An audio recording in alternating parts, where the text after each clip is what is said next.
Hi everyone, and welcome to another installment of Lesser Known History, Homeschool History Lessons, where each month we take a look at people or events in history that are important but that you may not have heard about. So welcome. So today we're going to be talking about the 504 sit-in, and here is a picture from the sit-in from 1977, and this picture was in the New York Times on July 22nd, 2020. So what was the 504 sit-in? The 504 sit-in was a disability rights protest that began on April 5, 1977.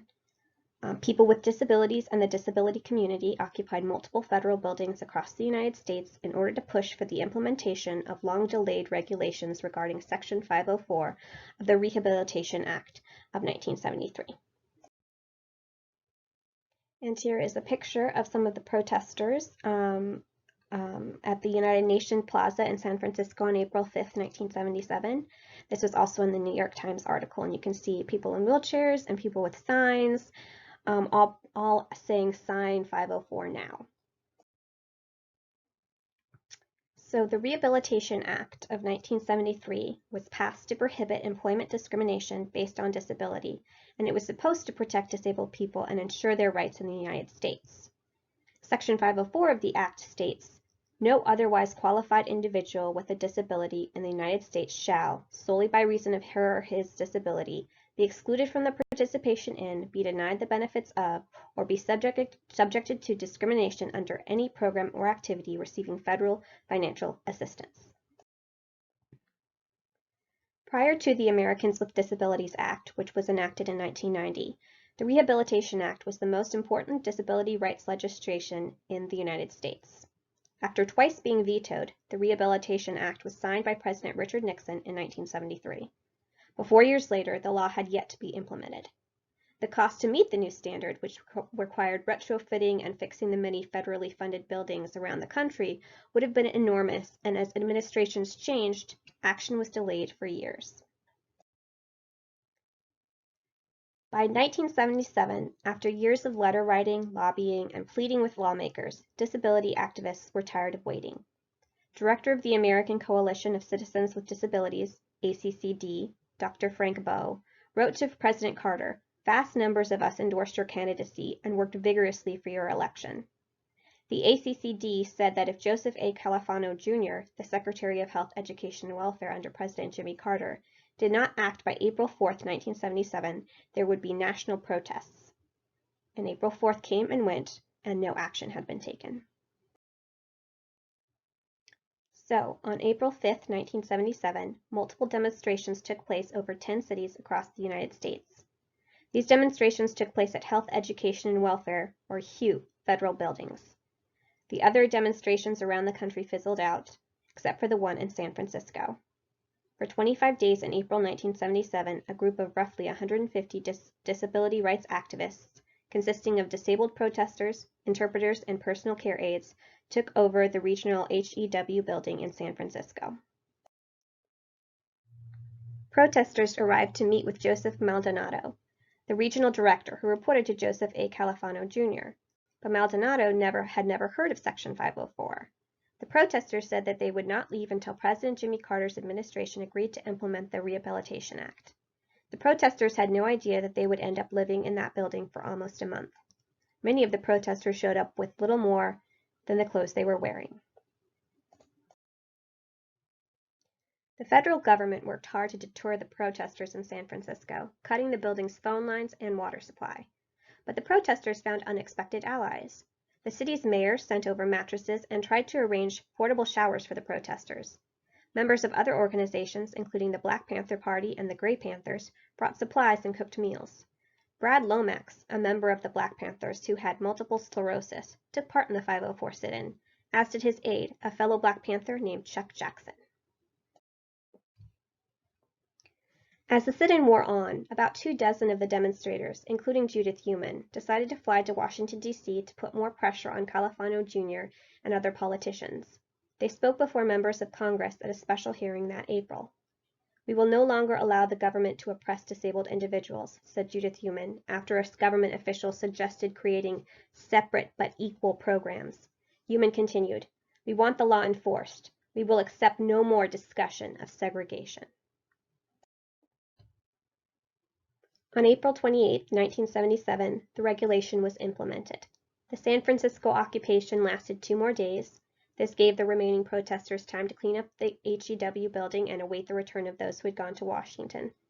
Even though Section 504 applied only to federally funded buildings, the regulations laid the groundwork for the Americans with Disabilities Act, which extended the protection to all private institutions and workplaces when it was enacted 13 years later. And here is a picture of several of the protesters, including one in a wheelchair holding a sign reading 504, sign 504 now. That is Judith Human, actually, with the sign. And it's Judith Human and Kitty Cone protesting in front of the White House on April 26, 1977. So this is after the protesters, some of the protesters decided to go to Washington to put more pressure on politicians. And this is them outside of the White House protesting. So why was the sit-in important? Well, before the enactment of the Rehabilitation Act and the passage of Section 504, people with disabilities were treated like third-class citizens. Disability was viewed as a personal deficit and a personal responsibility. The 504 sit-in was the first major protest of the disability rights movement, and this protest is one of the longest occupations of a federal building in U.S. history. The 504 sit-in inspired the protests that led to the passage of the Americans with Disabilities Act in 1990, and that's why the 504 sit-in was so important. And so here is a brief timeline of the 504 sit-in and its impact. September 26, 1973, President Richard Nixon signs the Rehabilitation Act of 1973 into law. From 1973 to 1977, there are no regulations published. From 1973 to 1977, people with disabilities file a lawsuit in federal court regarding the regulations. The judge rules that the regulations must be issued, but does not provide a deadline. In 1974, the American Coalition of Citizens with Disabilities is formed and organized to push for the issuance of the regulations. In January 1977, Jimmy Carter becomes the 39th President of the United States. In early 1977, after a period of public comment, the final regulations are waiting for Joseph A. Califano Jr.'s signature. In March 1977, the ACCD demand the regulations be issued by April 4, 1977 without changes and warn if they do not, action will be taken. April 5, 1977, demonstrations erupt at multiple HEW buildings across the U.S. And here is the timeline continued. April 1977, other demonstrations at HEW buildings end, but the one in San Francisco, organized by Judith Human and Kitty Cone, continue for almost a month. April 1977, 2 weeks into the occupation, protest leaders realized that in order to succeed, they will need more national attention. So several protesters decide to travel to Washington, D.C. to put more pressure on politicians. April 1977, protest leaders speak during a special hearing before members of Congress where they demand the regulations be signed. April 28, 1977, Joseph A. Califano Jr. signs the regulations for Section 504. May 4, 1977, the San Francisco demonstration ends. March 12, 1990, disabled protesters abandon their assistive devices and begin climbing the 78 marble steps at the Capitol's West Front in Washington, D.C. to demand the passage of the American with Disabilities Act, or ADA. This event becomes known as the Capitol Crawl. On July 26, 1990, President George H.W. Bush signs the ADA into law. So now I'm going to talk about 2 people who were instrumental in the 504 sit-ins and protests, and who have also been instrumental in fighting for disability rights over the course of many, many years. The first is Dr. Frank Boyle, who was born March 29, 1947, and he died August 21, 2007. Here's a great quote from him. He said, "America handicaps disabled people, and because that is true, we are handicapping America itself." He became deaf after a bout of measles at age 3. He is known as the father of Section 504, and he helped organize the protests, the 504 sit-ins. He was a founding director of the American Coalition of Citizens with Disabilities, or the ACCD. He received a PhD in clinical psychology from New York University in 1976. He often gave expert testimony to Congress. He represented America at the United Nations International Year of Disabled Persons in 1980. From 1984 to 1986, he was chairman of the U.S. Congress Commission on Education for the Deaf. In 1992, he received the Distinguished Service Award from President George H.W. Bush for his lifetime achievements. In 1994, he was inducted into the National Hall of Fame for people with disabilities. And now I'm going to talk about Judith Human, who was a person who was very involved in the 504 sit-ins. In fact, as I mentioned, she organized the San Francisco sit-in. She was born December 18th, 1947. And here's a great quote from her. "Our anger was a fury sparked by profound injustices, wrongs that deserved ire, and with that rage we ripped a hole in the status quo." She contracted polio in 1949 when she was 18 months old. She has used a wheelchair most of her life. She experienced discrimination at 5 years of age when she was denied the right to attend school because she was, quote, "a fire hazard" due to her inability to walk. Her parents played a strong role in fighting for her rights as a child. She graduated from Long Island University in 1969. And in 1970, she was denied her New York teaching license because the board did not believe she could get herself or her students out of the building in case of a fire. She sued the Board of Education on the basis of discrimination and won. She became the first wheelchair user to teach in New York City.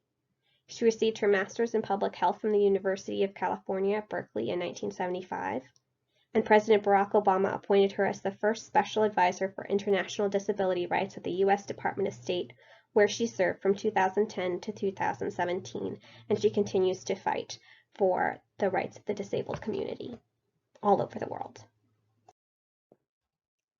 So to end this lesson, I want to talk about what disability is. Disability is not a matter of the body having a problem with a particular function. A disability only becomes apparent when a person is confronted with an environment that constrains their performance. It's not a disability that impacts an individual. Rather, it's that person's interaction with the environment that causes the problem. As a result, laws and policies have been made to eliminate or reduce environmental barriers and make them accessible.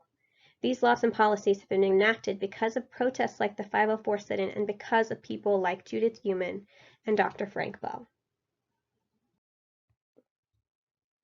So now I'm going to recommend some books and articles and videos that are great if you want to learn more about the disability rights movement and ones that I used for this lesson. The first is called Disability Rights Movement. It's a book by Amy Hayes, and it's a really short children's nonfiction book, but it's really great. It talks about the 504 sit-in and a lot of other things, so it's a really good one. Then I'd like to recommend All the Way to the Top, How One Girl's Fight for Americans with Disabilities Changed Everything by Annette Bay Pimentel. It's a great little nonfiction book about the Capitol crawl that I mentioned, and about one specific girl who was 8 years old and who climbed up the steps of the Capitol to protest and make sure that the Americans with Disabilities Act was signed. So it's a really, really fantastic book. And then the other book is Disability Rights Movement by Tim McNeice. It's also a really short children's nonfiction book that I recommend. It's got a lot of really great information and photos. So I recommend all those books. So here are another 3 books that I want to recommend. One is The Fight for Disability Rights by Lisa A. Creighton, and it's another short children's nonfiction book, but it's really great. It's got it's as part of their series Activism in Action, a history, and it's got a lot of great books in that series, so I recommend that one. Another is an adult nonfiction book. It's called What Have We Done? An Oral History of the Disability Rights Movement by Fred Pelka. It's a long book, but it's really informative. It has a ton of really great information and interviews and stuff like that. And the last book is Being Human, an unrepentant memoir of a disability rights activist by Judith Human. It's her memoirs. It's really fantastic. It's got great photos, great quotes from her. If you want to know more about the disability rights movement and specifically the 504 sit-in, I highly recommend that book. And so here's an article I really recommend. It's called Before the ADA, There Was Section 504 by Julia Carmel. It's I referenced it at the beginning of this lesson. It's a New York Times article. I put the link to the article, but you can also just Google Before the ADA, There Was Section 504. It's a really fantastic article with even more great pictures, interviews with Judith Human and Kitty Cohn and a bunch of other people. It's a really fantastic article and I highly recommend it. So to wrap things up here, I'd like to recommend two videos. One is The Power of 504, which is a short 18-minute documentary from the Disability Rights Education and Defense Fund. And I put the YouTube link there, but you can also just put that into YouTube, and it's got two versions of it, both with subtitles. It's a fantastic little documentary. It has interviews, it's got pictures, it's got some footage from the actual protest. If you want to know more about the 504 sit-in, please watch that video. And then the second is a TED Talk by Judith Human that she gave called Our Fight for Disability Rights and Why We're Not Done Yet. And it's really great. It talks about all the things that she's accomplished, all the things that Judith Human has done in her life, and how the fight continues and how the fight continues in other countries. And if you want to know more specifically about the disability rights movement and more about Judith Human, I recommend that video. So please watch those two videos, and I will see you next month for another lesser known history homeschool history lessons. Bye!